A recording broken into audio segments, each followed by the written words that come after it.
Hi, my name is Sarah Catherine Gutierrez, and I am the CEO of Aptus Financial. And I want to welcome you to the Track 1 session for folks in the Public Service Loan Forgiveness Counseling session with Baptist. So first of all, I just want to say how excited I am that you're joining this, because I believe in taking action. Even if you don't really know it's going to work, even if you have skepticism, I hope that we will lead you down a path that will ultimately have your loans go away. So I just want to say that now, that this is really just as exciting for us as it is for you. Now, I am also really excited to be able to partner with Baptist. It's very important for you to understand that you will not have to pay for any of these services. This is being entirely provided by Baptist Health. So, for instance, last week we just got our first forgiveness story from our work here, and they were telling us thank you. And really, we want to direct that thank you to Baptist. They are the ones that are providing this. Yes, we're student loan experts. We're doing what we're paid to do, but the gratitude really needs to go to the employer that had the foresight to provide this service so that one day you can be without student loans. So I definitely want to direct you to that. Also, it's important for you to understand that we don't sell anything as a company. So we don't sell insurance. We don't manage money. And the reason that's important is that you can understand that when we are giving advice on these student loans, that it is pure advice, it's our best advice, and it doesn't have any financial conflicts of interest with you. So with that, I am going to share my screen, and we're going to go through, first of all, we're going to go through a little overview of what public service loan forgiveness is and how it operates on a bigger level. And then we're going to get into your loan action plan and what needs to happen between now and hopefully next week, because we hope that you take immediate action on what we're describing within the week. All right. So I want to start by acknowledging just how confusing all of this is. When I first started learning about student loans, I thought, how hard can it be? I mean, I had student loans and I knew what I had, kind of. But what I realized in delving into this as a financial professional is that all of this jargon means that we often can end up accidentally taking the wrong action, or we look at this jargon and we say, hey, I don't really understand what's happening here. What is this consolidation and all these income-driven repayment plans? Oh my gosh, I'm out. Like now is not a good time to learn this. I'll learn this another day. And so what happens is we kick the can down the road, assuming one day we'll become an expert at it. And then we end up missing amazing opportunities like the one that I'm going to be describing. So I'm here to tell you, we have done this for you. So we have cut through the jargon ourselves. We understand it. We have looked at your personal loan file. We know what your situation is, and we understand that. And so what we have done is written an action plan that has the least amount of jargon that we can get away with, that explains step by step on how to do it. And I'm going to be going through and hopefully demystifying some of this jargon here, so that there are really no barriers between you and the action you need to take so that you can ultimately get some form of loan forgiveness. So if this is you, meaning someone who has almost fully identified with student loans enough to say, like, look, I can't get ahead on these things. I'm gonna have them the rest of my life. I am here to tell you, like, we get it. And I want you to be able to take that mentality away. I want, just like Leo, toasting to his loans every way, you are going to be past this, okay? That is our goal. Is I don't want you identifying as someone who has student loans, because I want you to be past these student loans, whether it's in the next 6 months, the next year, or even if it's in 9 years. Whatever your timeline is, I want us to have a plan for when these student loans are going to be behind you. So let's get on the same page. What is public service loan forgiveness? This is a program that allows eligible borrowers so people who took out federal loans, to be able to cancel the remaining balance on their direct loans after serving full time at a public service organization like Baptist for at least 10 years, while at the same time as working in those qualifying organizations, making 120 qualifying monthly payments. And we're going to get into that here in a second. After October 2007, that's when the program began. So there's a few pieces of jargon we just have to have in there, and we're going to get on the same page. First of all, federal loans.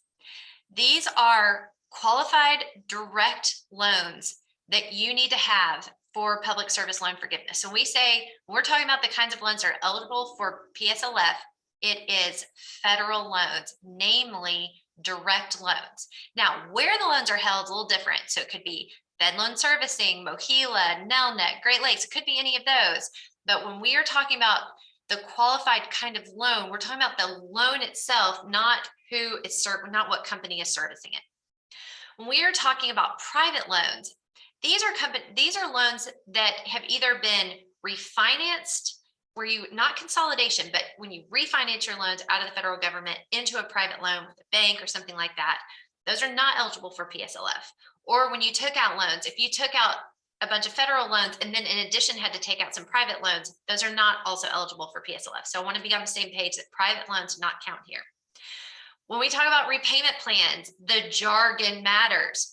We want to make sure that you really understand that there are income-driven repayment plans that are going to be critical for you to choose, because if you choose the wrong repayment plan, how you're actually paying back your loans when we go back into repayment, probably sometime next year, you've got to make sure you're in the right repayment plan. We're going to go through that. And finally, FEL loans. There's 40 million loans out there. 10 million of them are held by people who have these FEL loans. The government doesn't like these FEL loans. We don't understand why they are treated so differently from direct loans. The good news is that you can, in a consolidation process, you can actually change them to a qualifying repayment plan. And we're going to get to that in a second.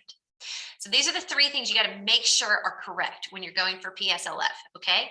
And let me just tell you, 98% of people were denied PSLF the first year that we would have seen forgiveness, because they probably got one of these or two of these or all three of these wrong, okay? So 98% were denied because they didn't cross their T's and dot their I's, and that's what we're here to do. So you got to make 120 payments while working full-time for a qualified employer. So you don't have to, they don't have to be consecutive, but they do have to be cumulative. You must be enrolled in a specific repayment plan called an income-driven repayment plan. So examples of this are payee, pay as you earn, repayee, repay as you earn, income-based repayment or IBR, or income contingent repayment, ICR. And again, you must have direct loans. You must have federal direct loans, and it's very simple to get into them, and it is a consolidation process that will do that. Okay, so why are we here? Why are we here? Why am I begging you to take action right now? Okay, this is why. The federal government has been long criticized for how it has handled PSLF, and there are a variety of reasons of why people have gotten it wrong, why they were denied PSLF and never really understood why. Well, the federal government has understood it because they see what's happening. They see the wrong repayment plans. They've seen people not understanding the difference between a FEL loan and a direct loan. I mean, why does that difference matter? So the federal government in October of last year very quietly said, hey, for 1 year only, this is our plan to fix PSLF. We are going to count any payment made. Any payment made. It doesn't matter if it was paid on time or late. It doesn't matter if it was a partial payment. It doesn't matter if it was for the wrong payment plan. It doesn't matter if it was for a FEL loan and not a direct loan. It doesn't matter. If people get their loans right, if people take action, this is not a passive benefit. If people take action on student loans to get them right going forward on PSLF, that will trigger the government to go back through and count anything that any payment made while in public service towards people's 120 payment count. This is so huge, but here's the thing. Been quiet. Only 15% of people believed to be eligible for this have taken advantage of this. That is crazy. And it's because the information is not out there. And I believe it's because it is so confusing. Each of you has an individual loan action plan. And that is because you uniquely need to take that action. And the problem with the lack of uniformity of action is that people don't know the action to take. And so the reason that you are getting a benefit that so many people are not is because you are uniquely getting exactly what you need to do so that you can benefit from this waiver that is massive. So I experienced firsthand helping someone on this waiver who had been denied PSLF in 2018 and went to bed one night with $80,000 in loans and woke up the next morning with none. This could be you. But the thing is you have to take action to benefit from it. So I want to say that there's a couple things that that are really important to understand. That there are going to be people who get immediate forgiveness, and it's amazing. That will never get old to me. Okay, so there are a lot of people with these older FFEL loans that have been in public service for a really long time, and they do the action plan that we give them, and they will wake up one day with a zero balance. That's not going to be everyone. That might not be you, but you may get 4 years down towards the 10 years. You might get 6 years towards the 10 years. Imagine if you could say confidently, my loans will be gone within 4 years. That is worth it, right? That is worth it, I think. It's another thing important to understand is that when the government says you need to be on an income-driven repayment plan, there are a lot of you, we've seen these loan files that you might make $40,000 or $50,000 a year. And it's not uncommon to see, 80,000 in debt, 150,000 in debt. We've even seen 180,000 in debt for people who just, who don't make the kind of money that could ever service that kind of debt in a lifetime. Well, you work at the right place, because here's the thing, you could have a payment that is calculated as a percentage of your income, not your loan balance. So we have seen people who have these loan balances that are extraordinary. But when we look at what the payment would be calculated on an income-driven repayment plan, we realize it could be $30. Now, if you make $40,000 a year, I'm not saying that $30 is not a lot of money, but imagine if you could pay a payment like that and then know that in a few years, your loans will be gone. That's pretty incredible, right? Especially that size of loans. Imagine from getting out from underneath those loans. And so then the other thing too, that I just want to remind you, there's a lot of tricks out there. There are a lot of people that are trying to get people to refinance out of their loans, and they're using a lot of tricks to do it. And once you're out of the federal system, I mean, there's really just nothing you can do. So this is a reminder, we will be sending communications from Aptus. So you will get communications from us very, very infrequently, and they will be emailed to you. Okay, we will not be calling you on the phone. If you get a voicemail about student loans and you have not reached out to your servicer of the federal government, chances are it is a scam. So we do want to make sure that you stay away from a lot of these things. Okay, so track one, I want to remind you that this is a two-step process. So you might get step one done and do it all great, but you're going to have to wait 30 to 60 days to do step two. And I don't want things to get fuzzy for you. So I just want to remind you, this is a two-step process. So the first step, you're going to consolidate your loans. And at the same time that you consolidate your loans, you're going to sign up for an income-driven repayment plan. And then you're going to wait for your loans to process and move to a company called MOHELA. Once your loans move to MOHELA, you are not done. If you stop there, you will not get the benefit from this waiver that we've been talking about. You have to take the next step, and you have to actually certify your employment, all employment history. You have to certify from Baptist and any other place that you've ever worked that could be a nonprofit while you had your loans and were making payments. Okay, so step one, consolidate. Let's go through what that looks like. So you're going to log into studentaid.gov. I'm going to show you some screenshots here in a little bit, what that's going to look like. You're going to choose MOHELA as your servicer. They're the ones that service PSLF. You're going to choose an income-driven repayment plan, and your goal with that is to choose the income-driven repayment plan with the lowest payment. And then you're going to submit your consolidation, knowing that it's going to take about 30 days for that to go through.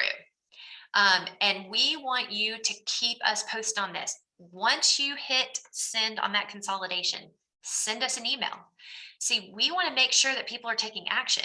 And so if you let us know that you're taking action, then we are keeping up with you. And what you're doing is just pop us a quick email and let us know. So just respond to one of our emails, say, send in my consolidation. Great. We're going to make a note of that. Okay. Before you start your consolidation, here's how to prepare. First of all, make sure you always have your loan action plan that we sent you. This is the step-by-step instructions. They're going to have lots of questions, lots of answers to questions you will probably have as you do this consolidation. Make sure you have your most recent tax returns. So you are definitely going to want to make sure that you've got information on your AGI, things like that, that they're going to be asking for as they estimate your payments. And then make sure you have old W-2s, because eventually when you go to certify your employment, they're going to ask you for the employment identification number of everywhere you've worked as you're filling out certifications for each employer. And you want to make sure that that's handy. So this is how you prepare. I suggest having it all together in a little file in the same place that you can get access to it as you do this process. So again, I said studentaid.gov. That is the first place that you're going to go. Here's what the website looks like. So this is sometimes the hardest part for people, logging in. I mean, be patient. Let's say you have totally forgotten your login, or you're logging in for the first time. Hopefully, since you've sent us a loan file, that's not the case, but just in this world, like, who knows? It could take 3 days. It could take 3 days for you to get your for you to get access. Please stay patient with this. Hopefully you log in first time and it's no problem. Then they're going to show you a list of your loans. Make sure that the loans that they are showing are all of your loans. And if not, you have a way to add your loans, okay? So we've seen, I've personally seen in 2 out of hundreds of situations where all the loans were not listed and they had to take alternative action. But this is where you start, is check, make sure all of the boxes are checked for all of your loans that you're going to be consolidating together.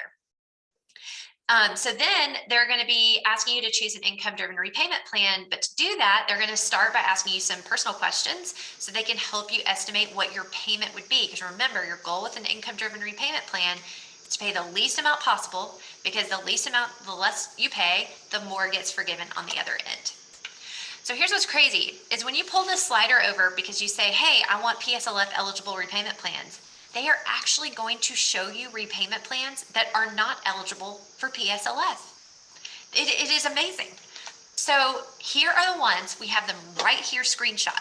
We have them in your loan action plan. We repeat them over and over. These are the ones that you know, most of you will all of you will have at least 1 or 2 of these that you're eligible for. A lot of you are going to be eligible for all of them. Your goal is, out of one of these, repay, pay, IVR for new buyers, or ICR, that one of these is going to have a really low payment option that you can afford, and you can choose that.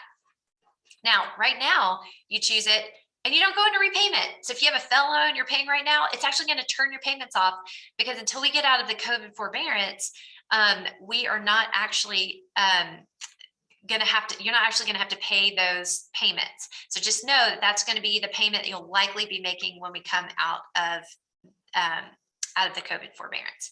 So then you're going to sign off and submit the consolidation application. But here's a really big kicker.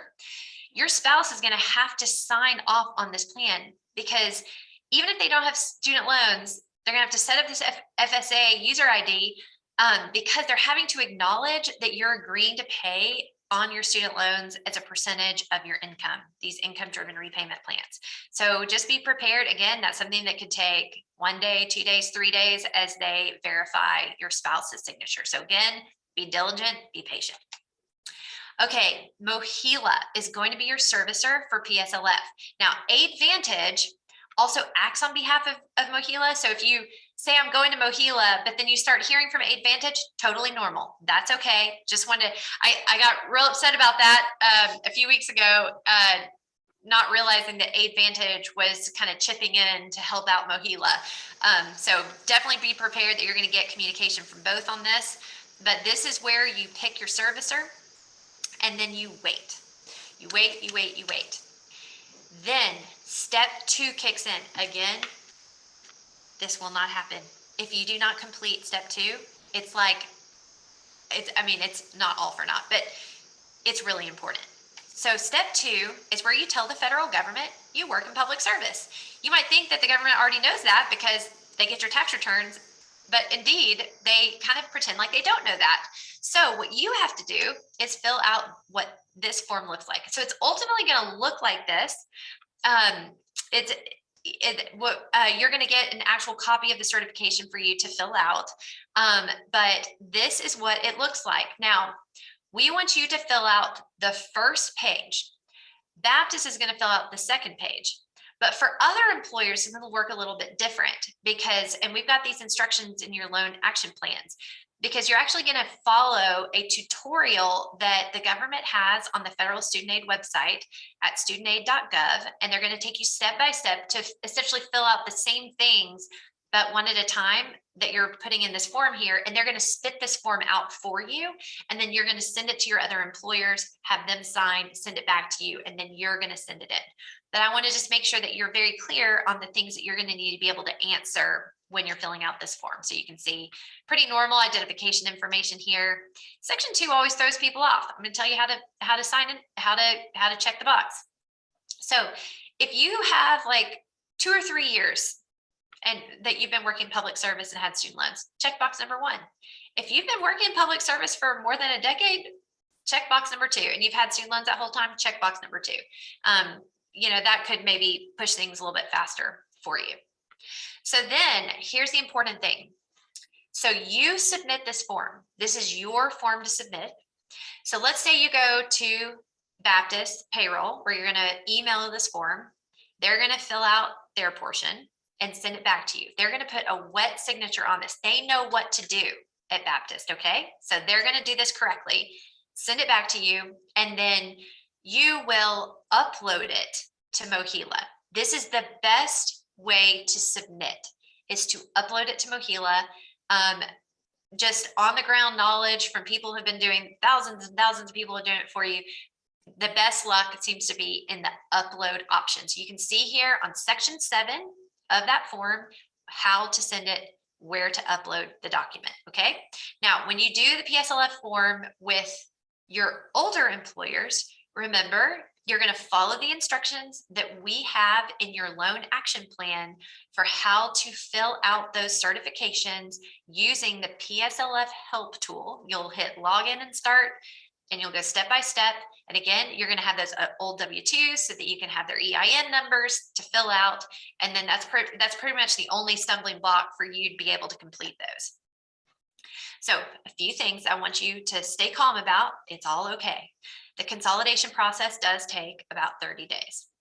I want you to stay on top of any communication that is sent to you from Aptus, from MOHELA, or Advantage, and make sure that you follow up on next steps. Make sure you're communicating with us on the steps that you are taking. This is going to make it go so much better if we can know what's going on with you. So if we know you've completed the consolidation and 60 days later, we don't see a certification, we can send you an email potentially. I can't guarantee it, but that gives us the best opportunity to be able to nudge, say, hey, we haven't heard back from you that you've completed a certification. So do not rely on us to drive this process. This is fully driven by you, but the more you communicate with us, the better chance we have of being able to help you along the way. So remember to wait for the consolidation to go through before you submit your certifications. There's a lot of reasons for that I won't go into, but order matters, timing matters. Make sure you have that account with MOHELA, complete the certifications, and then upload them to MOHELA. This says I will hold office hours this week to answer your questions. So Janice Nottingcamper is probably the foremost student loan expert in the state of Arkansas. And I'm very proud that she works for Aptus Financial and that she will be primarily hosting all of these Q&A sessions and office hours. So expect to be able to have her incredibly expert opinion as you get communications back that maybe you have questions on. So we will not be able to do individual questions, but rather showing up on these Q&As are going to allow you to be able to ask a lot of questions and hear other people asking questions, and you'll learn from both. So definitely keep those Q&A sessions handy. We'll have them every single week, and we will be posting them every single week, so you'll be able to jump on either this week or next week whenever you need them. I cannot more highly recommend that you join this Facebook group. It's the Public Service Loan Forgiveness Group, PSLF, Public Service Loan Forgiveness Program Support Group, PSLF. So this is a Facebook group where literally, I think they're up to 128,000 as of this taping, but it's probably going to be much higher. This is where people who are doing just what you're doing, they're just feeling their way through and learning what they can and getting benefit from PSLF, and it's amazing. So first of all, I love being in the group myself. Even though I don't have student loans, I love watching people get their loans forgiven. I love them posting what their balance was the day before and their zero balance today. I love it. That will never get old on that group and seeing the group go wild. But most importantly, you're going to get communications along the way, and some of them will make sense and some of them might not. Like for instance, you're going to get a denial letter first, denying you months that you probably think you're going to get towards PSLF. Totally normal. If you're in that group, you'll know that's totally normal. Everybody gets it because the waiver has not been applied. A few weeks later, after you get that denial letter, you will likely get a letter that the government has gone through and manually reviewed your file and added hopefully all of the months that you think you deserve through this waiver. So one other thing that's been really cool to see is the power of this COVID forbearance. So even though people have not been paying on their loans, all of these months in COVID forbearance where you've not been in repayment actually do count towards your 120 payments. As many of you, that's up to nearly, probably will end up being up to nearly 3 years of not being in repayment, but having them as credit towards your PSLF count as long as you were in public service during that time. So yes, I want to acknowledge this is complicated. It is. The jargon is what makes it complicated. The tedious nature of dotting these I's and crossing these T's is what's complicated. But I'm asking you, I am begging you to persevere. I'm a financial columnist. I've written a lot about the student loan waiver. And what's interesting to me is that there are so many people that are getting aware of the waiver and not taking action on it. And I don't understand it because this is not like saving 15% or more on your car insurance. For many people, this is, you know, this could improve their net worth instantly by 30,000 or 50,000, or give you a path to having your loans forgiven and your net worth increasing by that equivalent amount in 5 years and 7 years and 10 years. And so this is my sincere request to pay attention. I don't think student loans are the most important thing in people's finances. That's why I want them gone. I want them out of your finances so that you can focus more importantly down the road on paying off credit card debt, by paying into your retirement plan, building these important financial tools that you're going to need. But for now, this is the most important thing that you can be doing because there is a time, it is time sensitive. And this is not something that you can procrastinate on. So, you know, I've talked in a connection article, I'm a procrastinator. I'm the person that lets things like this slide. And I have a history to prove it. And so I just can tell you right here is that, you know, this stuff is going to take a while to do, and you're going to have it done both steps before the end of October. So you can't wait until October to do this. You actually have to do this now. So I am challenging you to do this now. And as a person who is very, very good and has a history of procrastinating on important financial issues, I'm here to tell you that I am more likely, or I was more likely, I've obviously turned things around in my own life, but I was more likely to act on something immediately than to put it off for a week and take it up after a week. And there is science to prove that mindset as well. So this is what I'm telling you. I want you to do it now. You took the time to watch this video. Thank you for doing that. And now is the time to take action. So if you have any questions, obviously I can't answer them here on a recording, but I want you to be sure to show up at a Q&A. And again, we're going to have The full schedule posted, so you're going to know each week which sessions. You can just pop in, ask your question, and leave, or stick around and listen to other people's questions. But definitely, if you have those questions, do office hours, Q&As. We're doing everything that we can to support you so that you can do this successfully. You all, I wish you the best of luck, and I hope that one day you will be student loan free.